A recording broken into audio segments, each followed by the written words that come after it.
Magandang araw ng linggo sa inyong lahat. At siyempre dahil araw ng linggo, naririto na naman tayo matapos makapagpahinga. Pag-usapan naman natin ang mga issue na nakakaapekto sa pang-araw-araw na buhay ng mga Pilipino.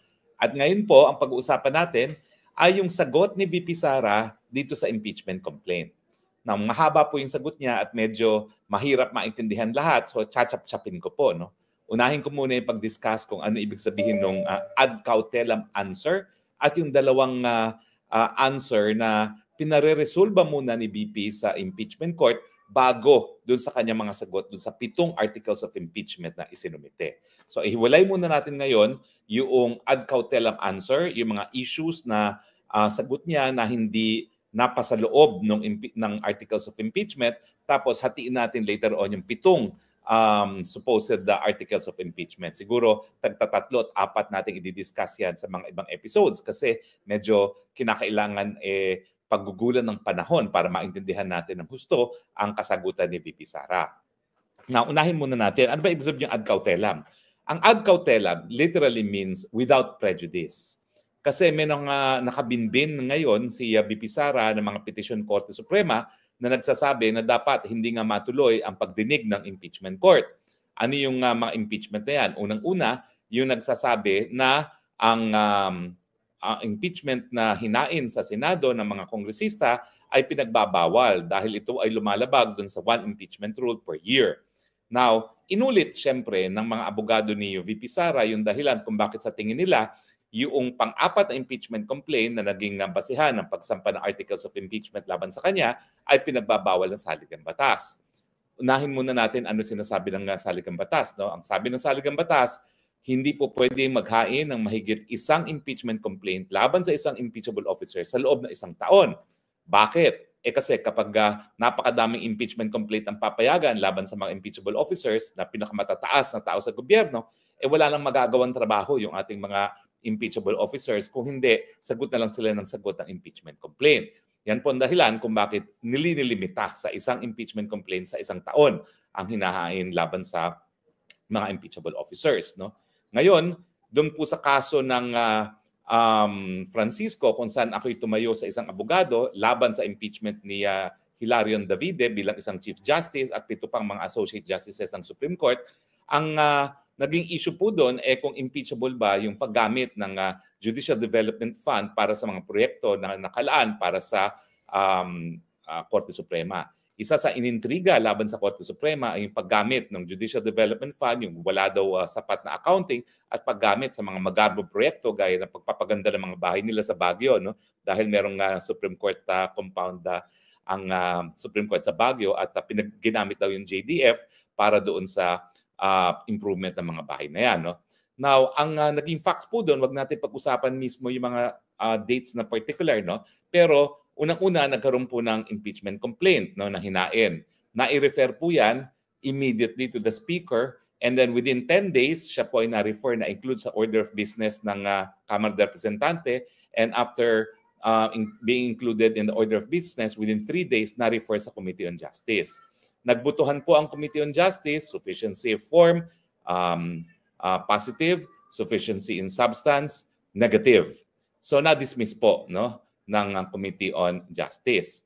Now, matapos po ng 4 na buwan ng pag-dismiss dyan sa Committee on Justice, naghain ng isang articles of impeachment sa napapunta sana sa Senado ang mga kongresista, this time pirmado ng sapat na numero ng ating mga kongresista. No? At ang sabi nga namin, hindi dapat na tanggapin yung panibagong impeachment complaint dahil ito'y labag. No? Ito ay second impeachment complaint sa loob ng 1 taon. At ang sabi ng Korte Suprema, tama kami. Na dahil ito ay hinain 4 na buwan lamang matapos na ma-dismiss ng House Committee on Justice yung naunang impeachment complaint, ito ay prohibited. Now, ang tanong dyan, nakasaad kasi doon sa saligang batas na tanging ang Senado magiging sole judge ng mga issue sa impeachment trial, tama bang maghimasok ang Korte Suprema?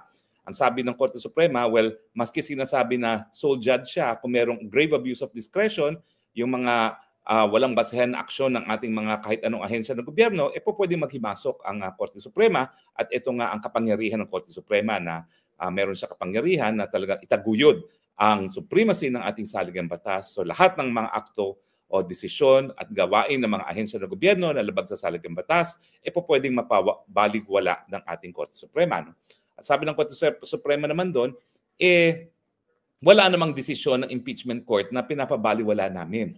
Ang pinabaliwala namin ay yung akto ng Kamara de Representante na pagsasampa ng pangalawang impeachment complaint sa loob ng isang taon at wala pa pong naging desisyon ng impeachment court dyan. Bagamat yung mga amicus curiae, mga friends of the court, gaya ni Joey Salonga at ni Raul Pangalangan, ay nagsasabi na dapat ang Senado magdesisyon dyan.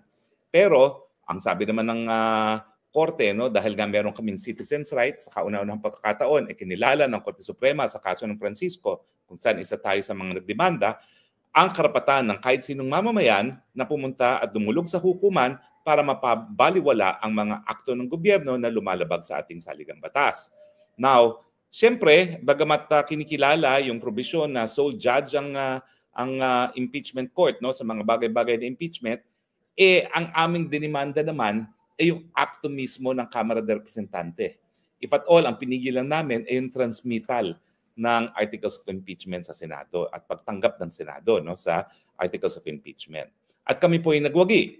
At sinabi talaga ng ating Korte Suprema na ang impeachment ay initiated upon filing and upon action of the House of the Representatives. Now, para maintindihan natin ang sagot ni BP Sara dito sa isyung to, kung yung pang-apat na impeachment complaint ay pinagbabawal ng saligang batas, ito yung proseso, no, na nakasaad sa saligang batas. Pwedeng mag-file ang impeachment na verified ng isa lamang na miyembro ng Kamara de Representante.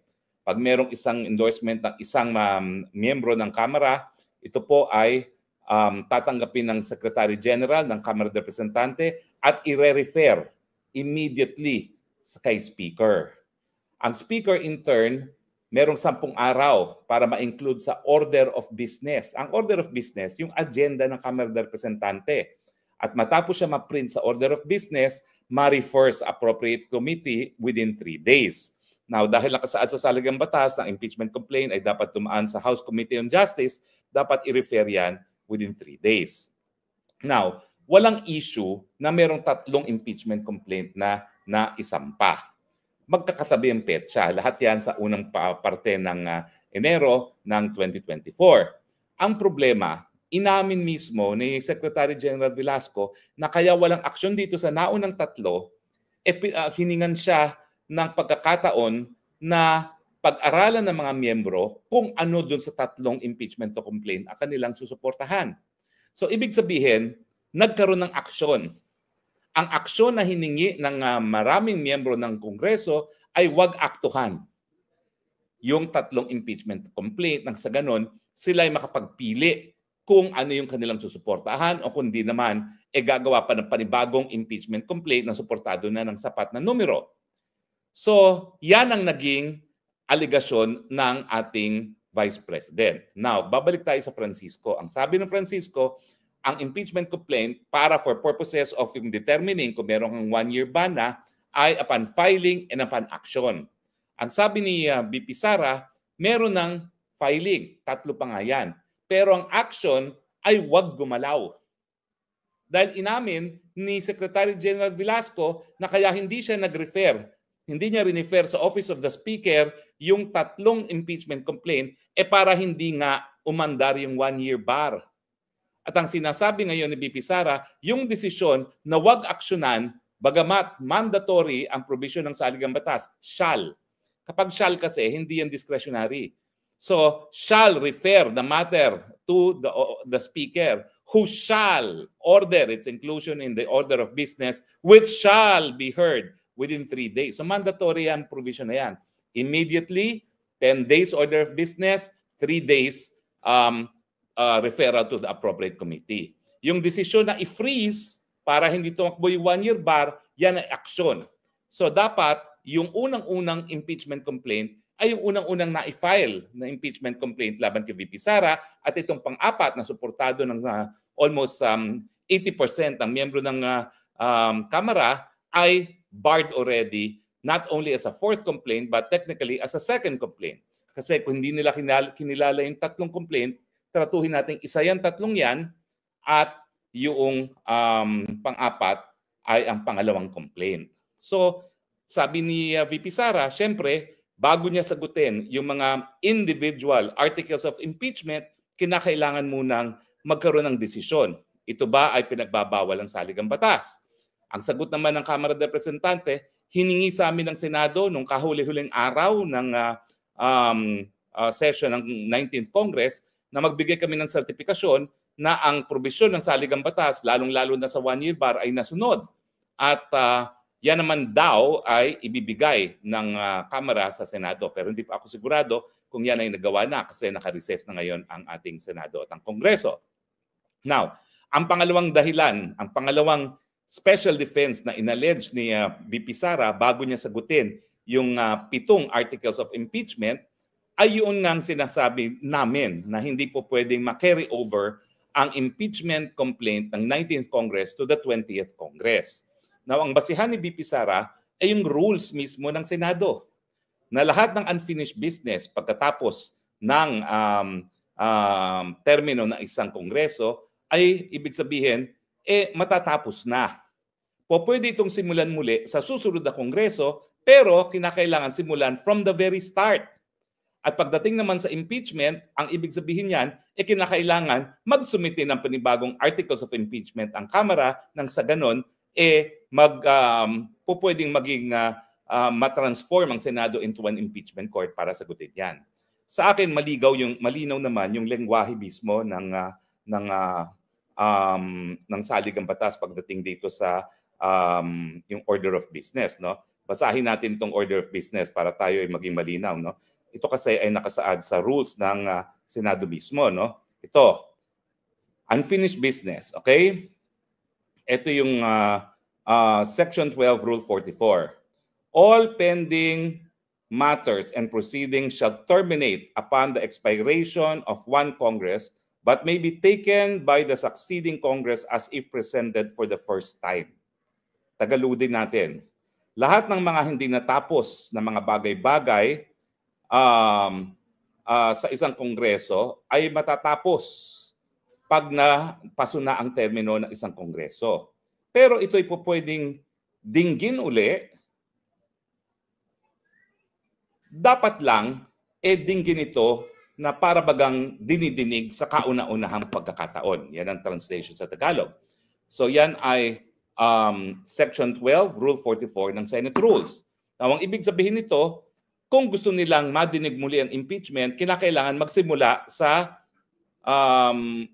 square one. Ang square one ay filing of articles of impeachment. Hindi ka naman makaka-file ng articles of impeachment kung paso na yung 19th Congress. Kasi yung articles of impeachment na ipinasa ng 19th Congress ay para sa 19th Congress lamang. At ang uupong impeachment court ay 20th Congress na. So ang remedyo dyan, magsumiti sila ng panibagong articles of impeachment. Ang problema, kino-question na nga ni VP Sara yung naging basihan ng articles of impeachment na nasumite sa 19th Congress bilang prohibited, lalo na siguro kung sila ay magbabago ng articles of impeachment pagdating ng 20th Congress, yan, malinaw yan na yan ay hinahain within 1 year.